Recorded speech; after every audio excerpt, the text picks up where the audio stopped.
Dear students, this is video number 3 based on chapter solutions. So in the previous video, we have already studied the solubility and the some factors on which solubility is depends. So in this video, we will learn one more important factor, that is temperature, how the solubility of a solid solute in a liquid solvent is depends on temperature, that we have to learn here.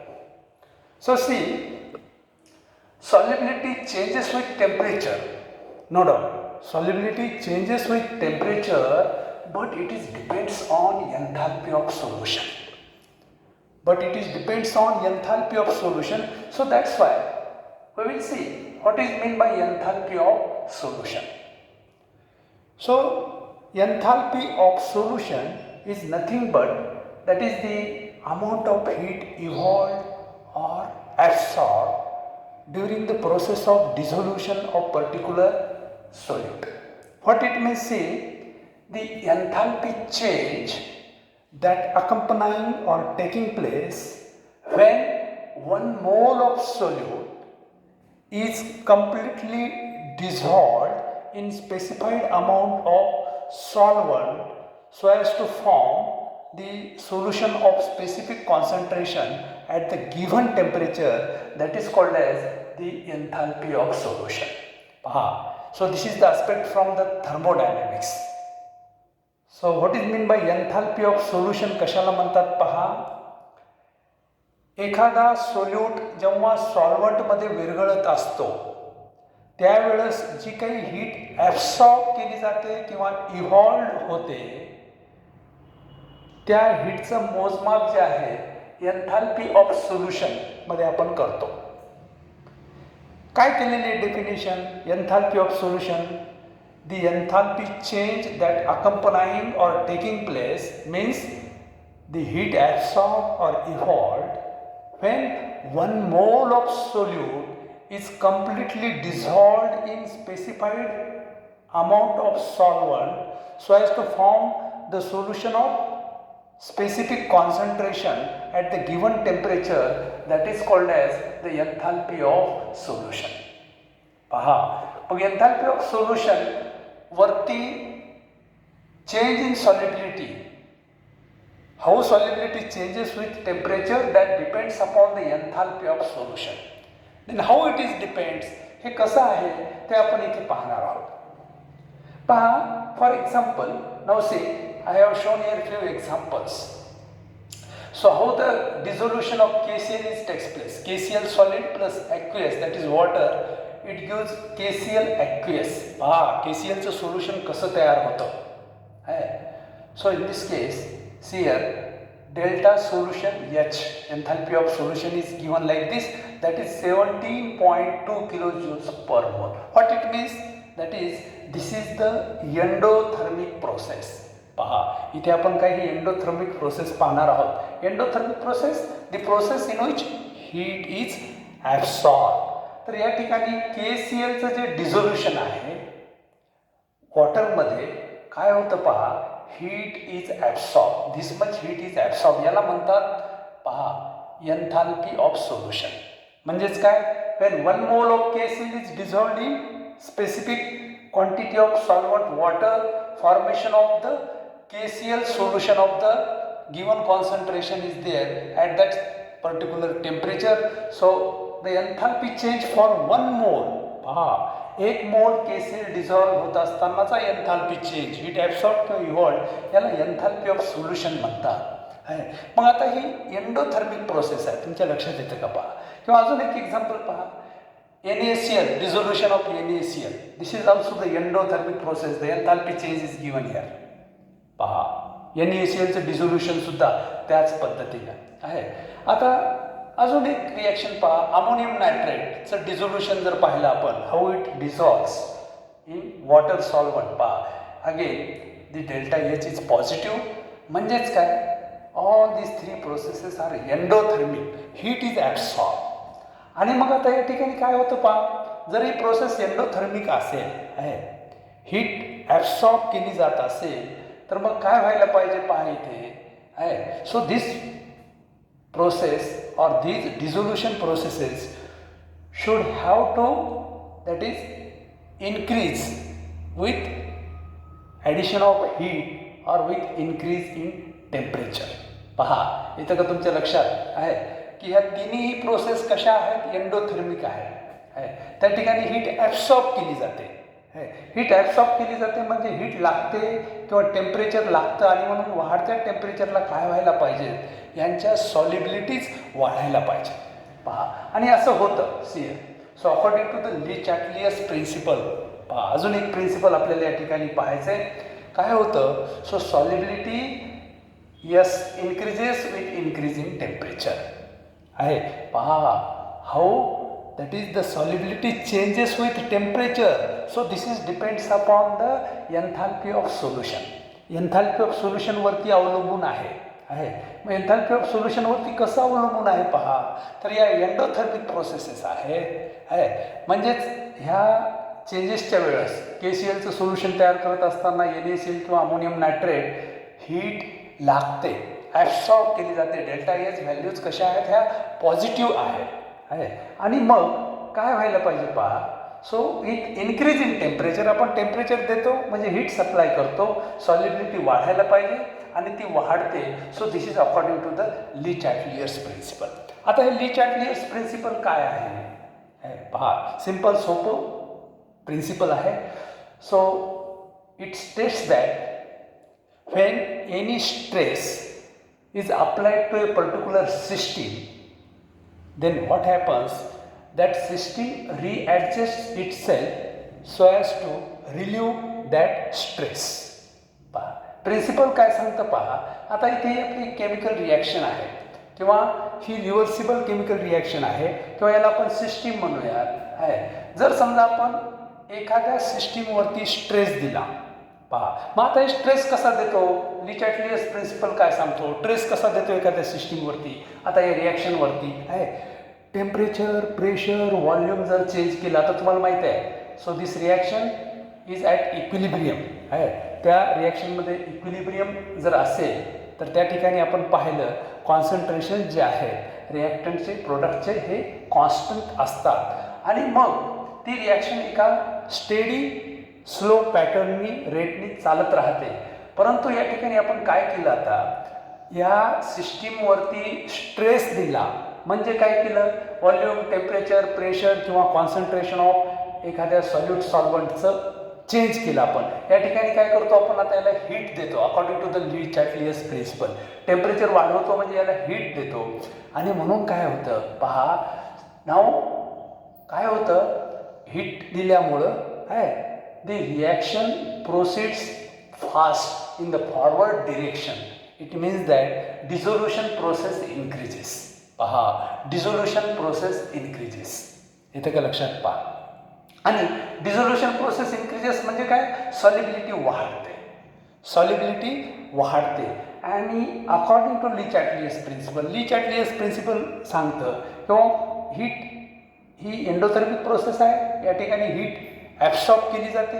का absorb केली जाते, तर अशा पद्धतीनं heat absorb केल्यामुळं काय होतं पहा, डिझोल्युशन प्रोसेस फॉरवर्ड रिॲक्शन जी आहे ही फास्ट होते आणि त्याचा परिणाम काय होतो, equilibrium is shift to right. याला काय म्हणतात, equilibrium is shift to right. Right hand साईडला इक्विलिब्रियम शिफ्ट होतं कारण डिझोल्युशन रिॲक्शन ही फास्ट होते. ओके, त्याचा परिणाम असा होतो, a stress is applied on the solution side, that is on the saturated solution. पहा आपण कालच पाहिलं सॅच्युरेटेड सोल्युशन किंवा एखादं सोल्युशन करत असताना सोल्यूट प्लस सॉल्वंट आहे. आता प्लस इथे हीट, त्याचा परिणाम डिझोल्युशन आणि डिझोल्युशनमुळं काय होतं, इकडे सॅच्युरेटेड सोल्युशन तयार होईल आणि त्याचा परिणाम असा होईल की फॉरवर्ड रिॲक्शनचा रेट हा जास्त असल्यामुळं जास्तीत जास्त सॅच्युरेटेड सोल्युशन तयार होईल किंवा त्या ठिकाणी सुपर सॅच्युरेटेड सोल्युशन तयार व्हायला लागेल आणि मग अशा पद्धतीने या सिस्टीमवरती स्ट्रेस येतो आणि हा स्ट्रेस कमी करण्यासाठी सॅच्युरेटेड सोल्युशन तयार झालं पहा, राईट हँड साईडला आहे. तर काय होतं या ठिकाणी प्रोडक्ट्स परत रिॲक्ट्स होतात आणि मूळचे रिॲक्टन्स त्या ठिकाणी तयार करतात, म्हणजे बॅकवर्ड रिॲक्शन त्या ठिकाणी स्टार्ट होते.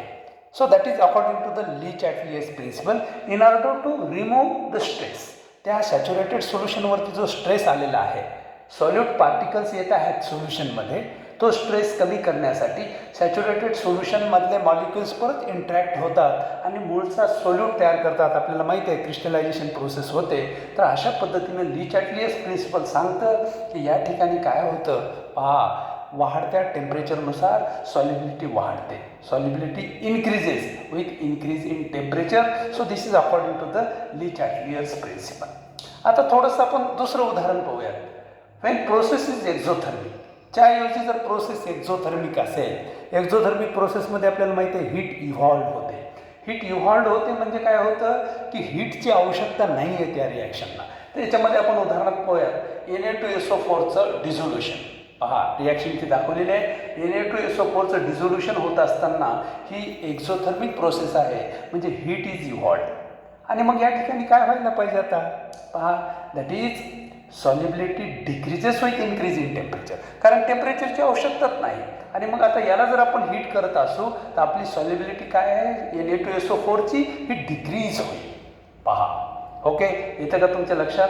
अशा पद्धतीनं आहे एंडोथर्मिक प्रोसेस आहे का एक्झोथर्मिक प्रोसेस आहे, त्याच्यावरती अवलंबून आहे एन्थॅल्पी ऑफ सोल्युशन आहे, पॉझिटिव्ह आहे का निगेटिव्ह आहे त्या पद्धतीने आहे. आणि एन्थॅल्पी ऑफ सोल्युशनवरती अवलंबून आहे how the solubility changes with temperature. Okay, तुमच्या लक्षात येतं का पहा. परत एक वेळेस मी तुम्हाला सांगतो, एंडोथर्मिक प्रोसेसमध्ये आहे हीट ॲब्सॉर्ब केली जाते आणि म्हणून ह्या ज्या प्रोसेसेस आहेत तर इन्क्रीज इन टेम्परेचरला फेवर करतात आहे, म्हणजे सॉलिबिलिटी वाढते. आणि या रिॲक्शनच्या बाबतीत जसं मी तुम्हाला सांगितलं Na2SO4च्या बाबतीत काय होईल, ही एक्झोथर्मिक प्रोसेस आहे, हिला हीटची आवश्यकता नाही, म्हणून इथे जर तुम्ही टेम्परेचर वाढवलं तर Na2SO4ची सॉलिबिलिटी कमी होते. परंतु इंटरेस्टिंग गोष्ट अशी आहे, what we have to note here. So that is what the again solubility does not have any certain relationship with the endothermicity and exothermicity. Try to understand. That is what. असं जरी असलं आपण इथे पाहिलं आहे, परंतु एंडोथर्मिसिटी किंवा एक्झोथर्मिसिटी जी आहे, so that is not directly related, that is not have any direct relation with the increase and decrease in temperature. पहा मग आता या ठिकाणी त्याला काही अपवाद आहे, एक्सेप्शन्स आहेत. पहा आपल्याला काय दिसते इथे पहा, if the dissolution of calcium chloride is carried out see here. So this is an exothermic process, delta H is negative, heat is evolve. मग आता इथे काय व्हायला पाहिजे, हीट इव्हॉल्व होते आहे, हीट इव्हॉल्व होते.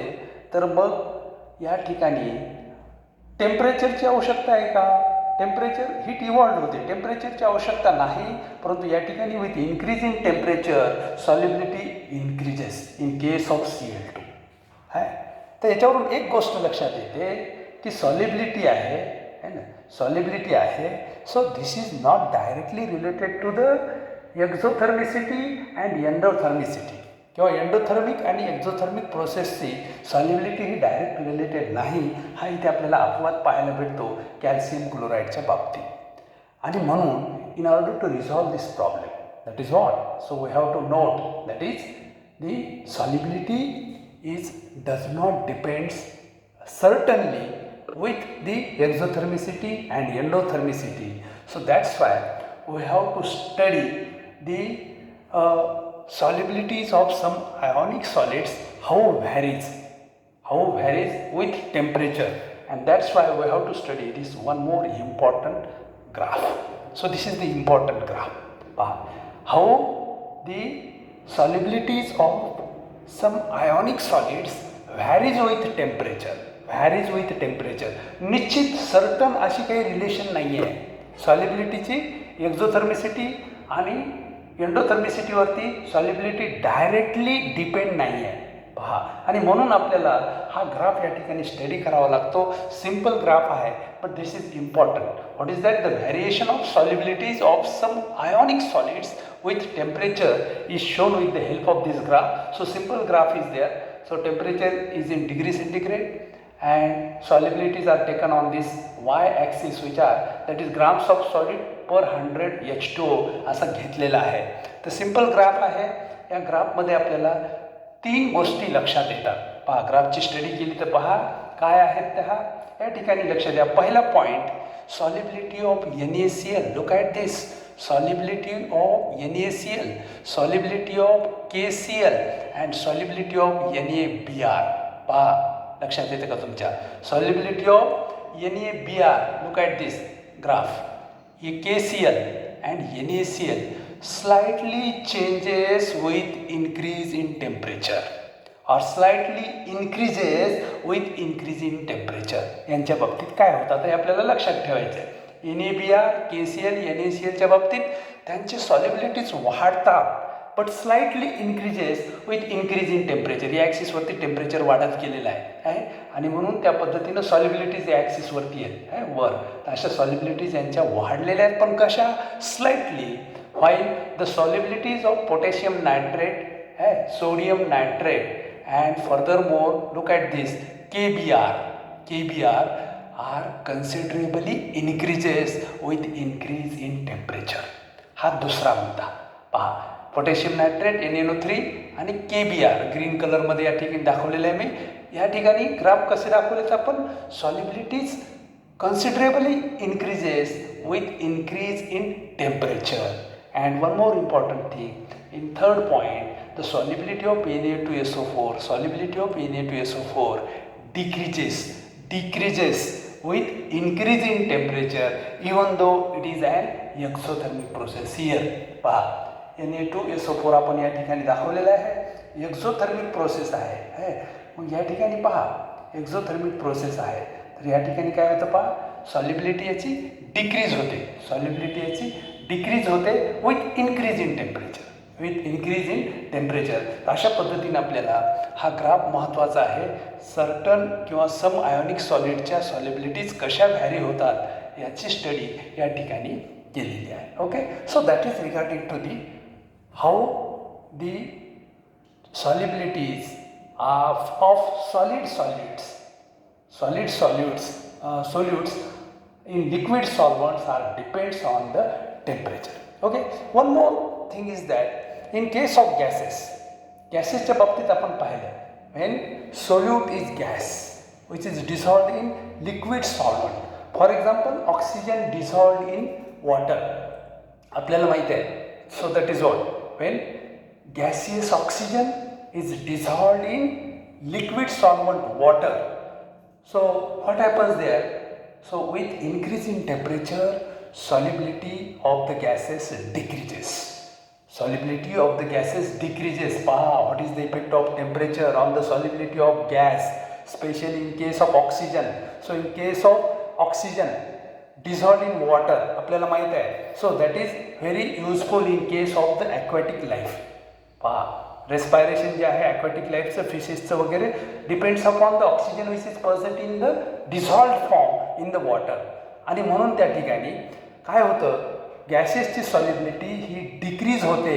टेम्परेचर वाढलं तर गॅसेस इव्हॉपरेट होतात आणि त्याचा ॲडवर्स इफेक्ट जो आहे तर ॲक्वॅटिक लाईफवरती होतो. तर ती एक गोष्ट आपल्याला लक्षात ठेवायची आहे. सॉलिडच्या बाबतीत आपण पाहिले हे 3 मुद्दे आणि गॅसेसच्या बाबतीत टेम्परेचरचा काय परिणाम होतो सॉलिबिलिटीजवरती. तर असा आहे ना effect of temperature on solubility हा दुसरा फॅक्टर जो आहे जो की डिसाईड करतो solubilities. Okay. So that's all. We will stop here. So thank you. So if you like subscribe